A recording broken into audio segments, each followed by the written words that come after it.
नमस्कार विद्यार्थी मित्रों, श्रीजी विद्यालय ऑनलाइन एजुकेशन में आपका स्वागत है। मैं सोनी दिव्या आज आपको कक्षा 7 में हिंदी की 8वीं इकाई मुस्कान के मोती इकाई का अभ्यास कराऊंगी। मुस्कान के मोती में कुछ चुटकुले दिए गए हैं और सबसे पहले बताया गया है कि हंसने से हमें कौन कौन से लाभ होते हैं। हास्य मनुष्य को जीवन शक्ति प्रदान करता है, उसे दीर्घायु बनाता है।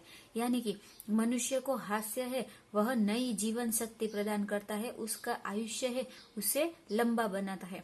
हंसी क्रोध, चिंता और क्षोभ को भगा देती है। अगर कोई व्यक्ति गुस्से में, क्रोध यानी कि गुस्से में है, चिंता में है, क्षोभ दुविधा में है, तो हंसी उसके चिंता, क्षोभ और क्रोध को दूर कर देती है। साथ ही वह सुख और स्वास्थ्य की चाबी भी है। और हास्य है वह हमें हमारे सुख और स्वास्थ्य की चाबी कहा गया है। क्यों? क्योंकि अगर हमारा स्वास्थ्य अच्छा होगा तो ही हम खुश हो पाएंगे। हमारे चारों ओर भी हास्य की विपुल सामग्री उपलब्ध है। आवश्यकता सिर्फ इस बात की है कि हम उनको पहचानना सीखें। मुस्कान के मोती के रूप में यहाँ ऐसे ही कुछ चुटकुले दिए गए हैं। अब हमारे हास्य के लिए हमें कहीं दूसरी जगह जाने की जरूरत नहीं है। हमारे आसपास ही कुछ ऐसी बातें बन जाती है जिसे हमें हंसी आ जाती है। दूसरों का मजाक बनाए बिना भी हम हंस सकते हैं। हाँ, हास्य हमारे जीवन में ला सकते हैं। और मुस्कान के मोती जो यहाँ दी गया है उसमें ऐसे ही कुछ रोजिंदा जीवन के चुटकुले दिए गए हैं। सबसे पहले है चिंटू, तुमने राजू को चाटा क्यों मारा? पिंटू, 15 दिन पहले उसने मुझे हिपोपोटेमस कहा था। चिंटू, तो फिर 15 दिनों के बाद आज ही क्यों मारा? पिंटू ने कहा, मैंने कल ही सर्कस में हिपोपोटेमस देखा यार। अब यानी कि पिंटू को पता ही नहीं था कि हिपोपोटेमस कैसा दिखता है, इसलिए उसने पहले तो सुन लिया उसे हिपोपोटेमस कहा तो, लेकिन जब उसे पता चला कि हिपोपोटेमस कैसा होता है तब उसने राजू को चांटा मारा। दूसरा है, अब मैं भूलक्कड़ नहीं रहूंगा, मुझे सब याद रहेगा। पत्नी, वह कैसे? पति, देख मैं एक नई किताब खरीद लाया हूँ जिसका नाम है याद रखने के 1000 तरीके। पत्नी, हाय राम, यह किताब तो अब 10वीं बार लिया। यानी कि पति जो किताब अब की बार लाया था वह पहले भी ला चुका था, वो भी वह भूल चुका है। तीसरा है भिखारी, 1 रुपया दे दो साहब। भरत, कल आना। भिखारी, कल आने के चक्कर में इस मोहल्ले में मेरे लाखों रुपए फंसे। यानी कि वह भिखारी रोज इस मोहल्ले में आता था और रोज कोई ना कोई उसे यह कह के टाल देता था कि कल आना कल आना। इसलिए भिखारी कहता है कि कल आने के चक्कर में इस मोहल्ले में मेरे लाखों रुपए फंसे हैं।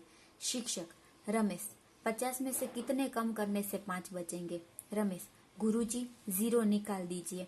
अब सामान्य बात है कि अगर 50 में से 0 निकाल देंगे तो 5 ही बचेंगे, इसलिए रमेश ने ऐसा जवाब दिया। सुशील, मेरे पिताजी जब माचिस की डिब्बियां खरीदते हैं तो सारी तीलियां गिनते हैं कि कहीं कम तो नहीं। गीता, मेरे पिताजी माचिस की डिब्बियां खरीदते हैं तो सारी तीलियां जला कर देखते हैं कि कहीं कोई तीली खराब तो नहीं।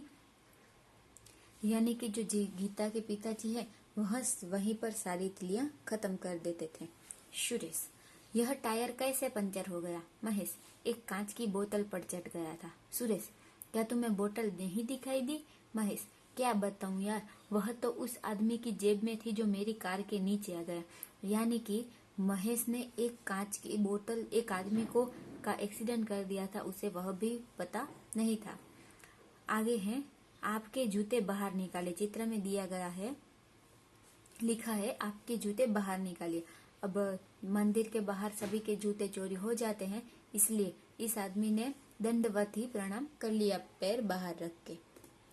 आगे चित्र में दिया गया है, डॉक्टर साहब, मेरे सिर में दर्द है पर पता नहीं चल रहा कि किस सिर में दर्द है, आप ही कुछ इलाज कीजिए।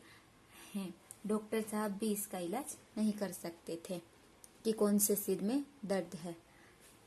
हाथी पर शीर्षासन करते मनुष्य को आपने इस चित्र में देखा। अब हाथी की बारी। हाथी मनुष्य के सिर पर शीर्षासन करना चाहता है। आप हाथी की इच्छा पूर्ण कीजिए और बनाइए ऐसा ही एक चित्र। जरूरत लगे तो इस चित्र को उल्टा कर आप देख सकते हैं।